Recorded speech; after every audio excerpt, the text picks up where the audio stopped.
Today I'm going to be changing the alternator on a 2004 Honda Civic LX. I'm not sure how much of a video I'm going to make because there are some very good videos out there now that show it in good detail.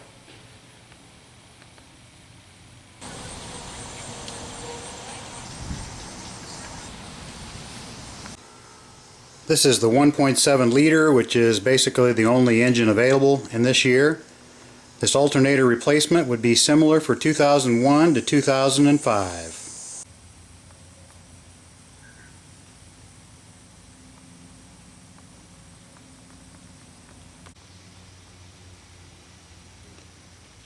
I do want to cover the main reason why we're replacing this alternator is because of the whining noise that it's creating. Pretty sure the front bearing on it is shot.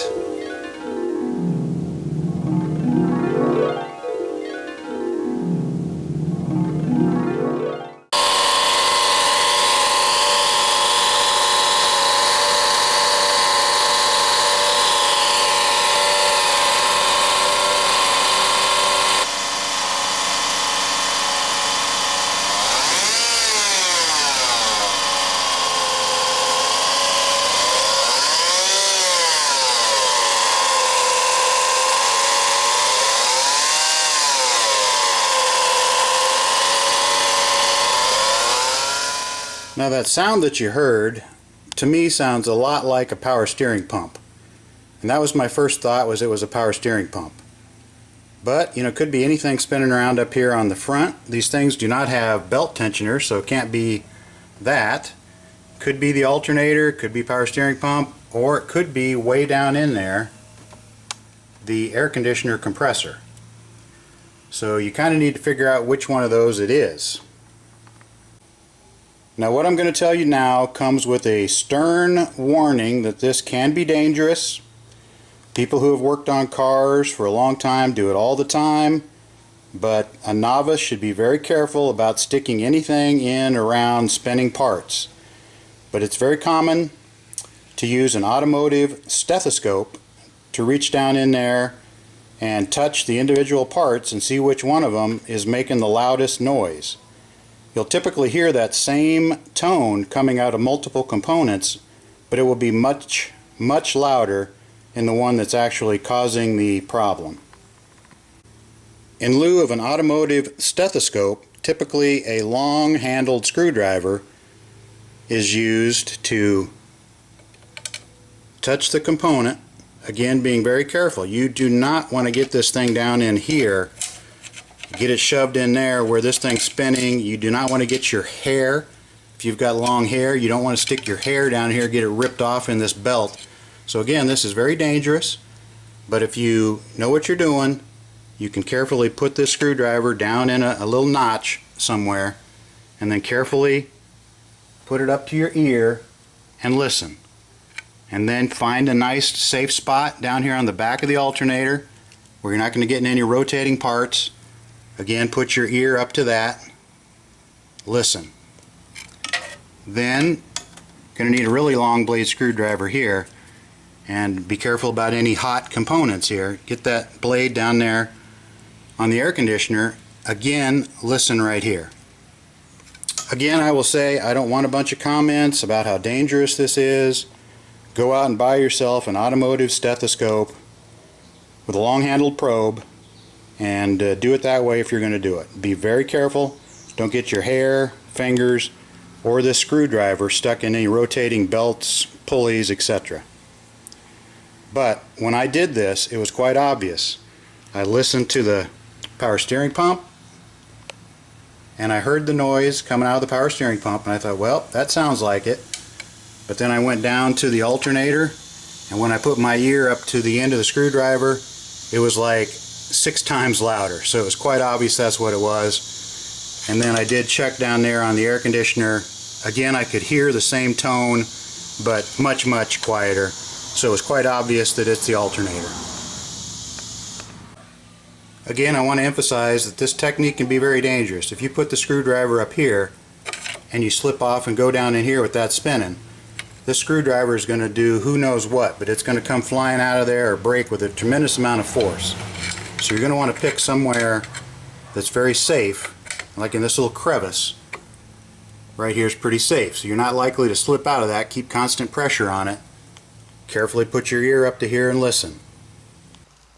One thing I just about got burned on is that these radios do have a anti-theft device. There's a code that you need to figure out. If you disconnect the battery and leave it off, turn it back on, it wants a code before it'll start working again. I was lucky. I found that code in the glove box, but you might want to watch a video and figure out how you gather that code prior to starting. Might want to jot down your favorite presets here on your radio, as those will likely be lost when you remove the negative battery cable. So that you don't have sparks flying later on, you want to remove this negative terminal from the battery and get it tucked out of the way so it doesn't come back up and touch. Set your park brake.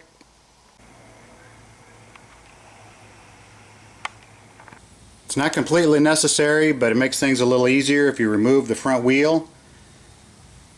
Take off that little plastic splash guard right there with the two push pins. Get that out of the way, then you can see the pulleys and you can see the bottom bolts on the alternator. Once you get those two plastic pins out, it'll just flop down here, and now you can see those pulleys, and it allows you a great view of that bottom alternator bolt / adjustment. You can see the air conditioner and the alternator go on that larger pulley closer to the engine itself. The power steering pump is on this outer smaller pulley.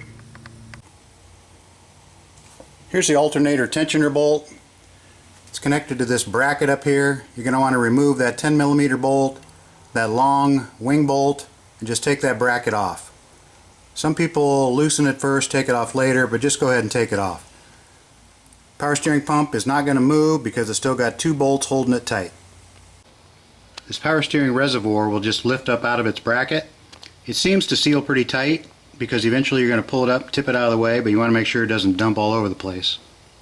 We're eventually going to pull that bracket off that's holding on this power steering pump reservoir, but for now you just lift this up, kind of get it out of the way a little bit, and it'll give you some better access to one of the bolts on this power steering pump. With that power steering reservoir up and out of the way, you can easily see that nut that's keeping that power steering pump tight. You want to go ahead and just loosen that for now. Eventually we'll take the belt off and it'll be easier to get to. We'll go ahead and loosen this nut right here on the power steering pump. With that nut there loose, this power steering pump is loose, so we've got some slack now. We can push it down, get that belt out of there. Now with that belt out of your way, go ahead and get that nut off of the bottom. Go ahead and push that stud back in far enough that it clears the power steering pump bracket there. Go ahead and remove the nut and get this adjuster thing out of the way. Your power steering pump will be loose at that point. You might want to shove a cloth down in there or use a magnet so you don't drop this nut and lose it. Then pull that stud out of there. There's that stud that had the nut over on this side holding on the power steering pump. Don't lose that.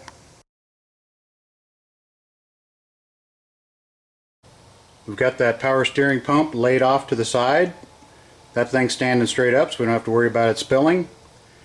Now we've got good access down in here to the alternator. You might not have to do this step, but it's just easiest if you go ahead and remove this bracket that was holding on that power steering reservoir. Just one bolt holding it on, get it out of the way. I think that one of the mechanics that worked on this before neglected to put the bracket on that holds that positive battery cable onto the alternator.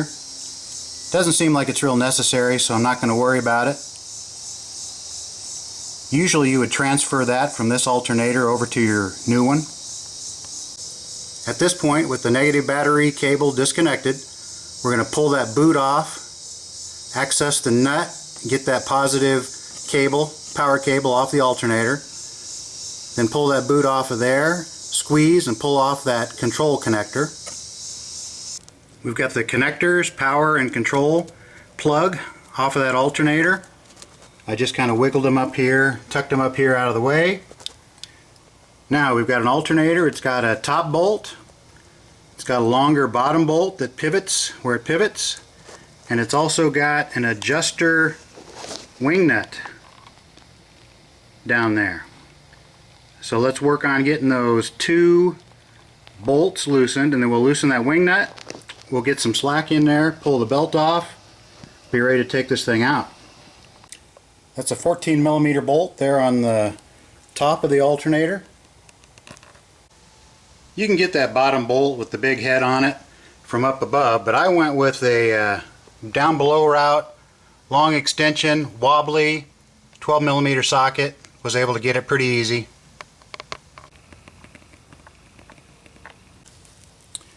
Now I'm going down in here with a pair of pliers, getting on that wing nut and to loosen it so I can loosen the tension on this alternator.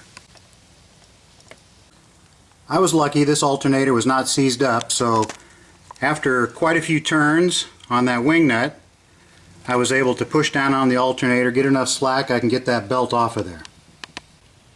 The two belts are physically different in width. The alternator belt is wider, power steering pump belt is skinnier, so you don't have to worry about messing them up. Now I'm just going to go ahead and get this top bolt out, go down and get that bottom bolt out, then this alternator should wiggle its way out of there. With this top bolt, it's a long one. It still doesn't come all the way out even though you've got that power steering pump reservoir bracket off, but it definitely comes out far enough that it clears the alternator. Okay, she's swinging loose in there. Probably fall out. If not, you just get a pry bar, screwdriver, or something, get in here. This will come on out.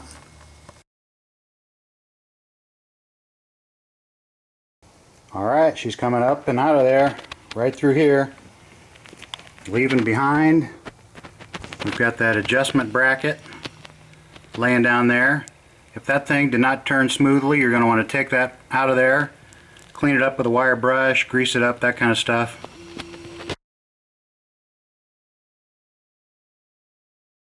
You can see that long top alternator bolt is still hanging in there, but it's cleared through here so that alternator was able to pull out of this area. Now in this bracket there is kind of a bushing right in here, and that can be slightly adjusted. I've seen some people that say, oh, I had to file my alternator because it wouldn't fit, back in this slot. Really what you need to do is push this bushing in a little bit, or hit it with a hammer just a little bit, and that'll give you the extra space you need in between those 2 points to slide that new alternator in. So there's the old alternator.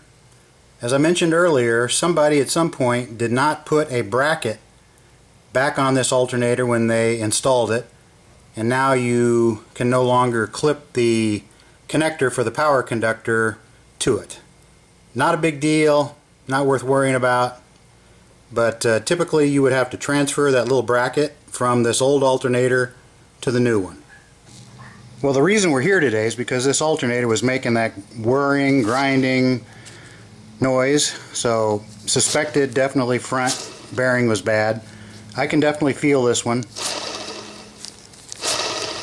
Does not spin freely, makes a noise, doesn't have any play in it.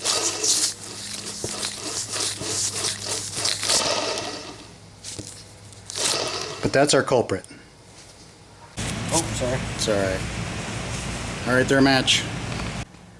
Alright, well here we are with the new alternator. You can see that this one does not make that nasty noise, and it actually freewheels for a little bit. But when I feel this, nice and smooth, like a frog's belly. Before it was rough. I could feel it and you could hear it in there, and it didn't roll like that. So it definitely was a bad bearing in that old one. Let's go ahead and stick this one back in. Now, as I've mentioned a couple times, typically you would take a little bracket off the old alternator and put it on this one, and it was to kind of hold the boot that covers up this positive cable. Not essential, not a big deal. so we're not going to worry about it. Basically this thing right here looks like it's almost cracked or something right there anyway, but that used to kind of slide down over a bracket, kind of held this in place. Not a big deal. I've got the new or remanufactured alternator. I'm going to throw it in there. I'm really not going to videotape anything putting this thing back in. There's plenty of good videos out there. I just want to add my tidbits on taking it apart, putting it back together. Just reverse the steps. Belt tension's probably the most important thing. You just want to get that belt tension so that when you push it down you get about 1/4 inch of deflection. Check your belts, make sure they look decent, they don't have splits, the ribs look good, that kind of stuff. They don't have a glaze on them. New belts are cheap, go ahead and put them in. Who am I kidding? I can't help myself, I'm making a video.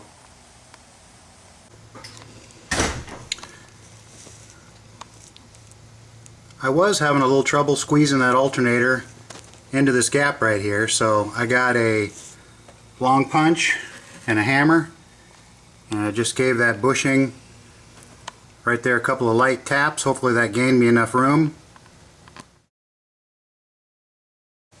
Yeah, she dropped right in there after that, so just tap that little bushing back into there a little bit if you need to gain some room. Like I say, I'd seen some reviews, I think when I was looking on Amazon, people were like, oh, alternator didn't fit, I had to file it to get it to fit in there, send it back. No, push that little bushing in. Get your top bolt in, get her tight, then back it off. You can feel it moving that bushing in a little bit. Leave it loose because you got to change the adjustment for the belt. Install this bottom one, the long bolt with the big nut on the end. Make sure it goes through the adjuster and the adjuster's turned around the right way. Get it tightened up, then back it off so that you can still move the alternator for belt adjustment. With that alternator still loose and pushed all the way down, get your belt on there. You got a lot of ribs. Make sure that that belt is properly fitted on all 3 pulleys. Then once you've checked and that belt is properly in all 3 pulleys, we'll go ahead and start tightening that wing nut here. Put some tension on that belt.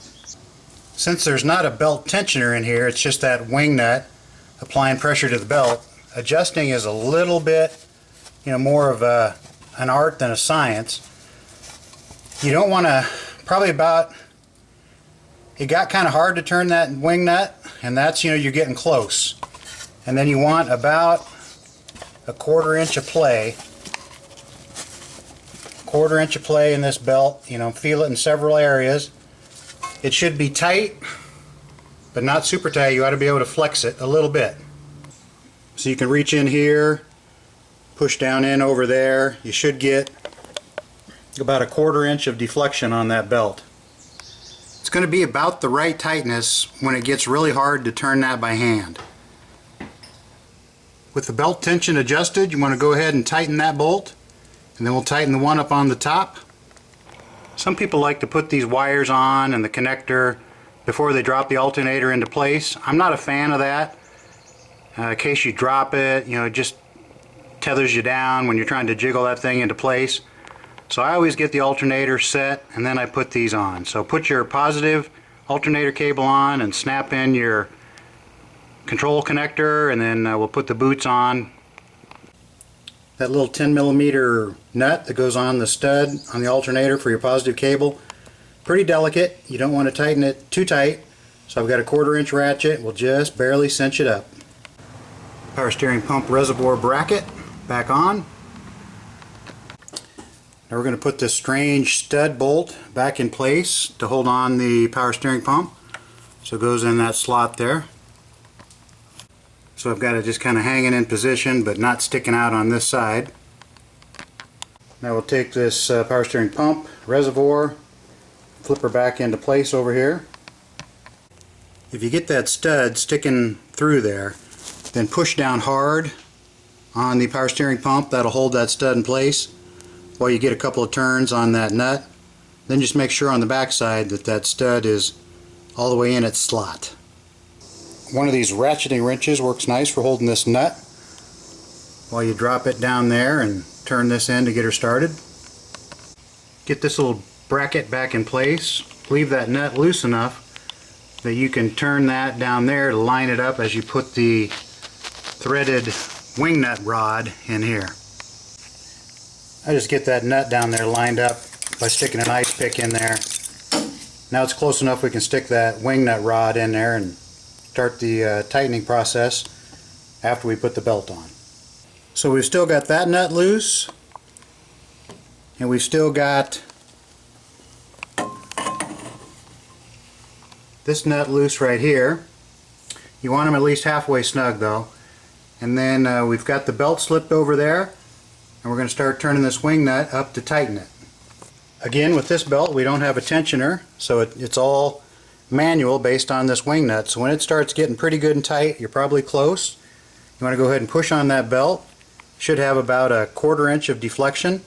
We'll go ahead and tighten these nuts up. Make sure that that didn't cause it to get over tight. It shouldn't, as long as you had them pretty close to snug to start with. Make sure that power steering reservoir is popped back onto his bracket. Then pick out a 12mm socket and ratchet that works good. You got a pretty tight space down there. 1/4 inch drive is what I'm using here. Tighten that one up. Double check that tightening those bolts or nuts did not cause any excessive tension on the belt. So we've got a little bit of deflection here. I'm calling that good. So let's start it after we put the negative battery cable on and see what we got. Okay, we're all done. You want to do a sanity check, just kind of make sure you don't have any tools left in here. Both connectors are on the alternator. Alternator bolts are tight. Tension was corrected. Both nuts are tight on the power steering pump. Tension was correct. Power steering reservoir is back in its bracket. No bolts left over. No tools laying around. Looks good. Let's give it a start. Oh yeah! She's a quiet one now.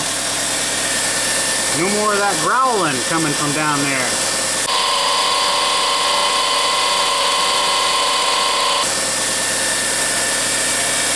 Let's sneak up on people now.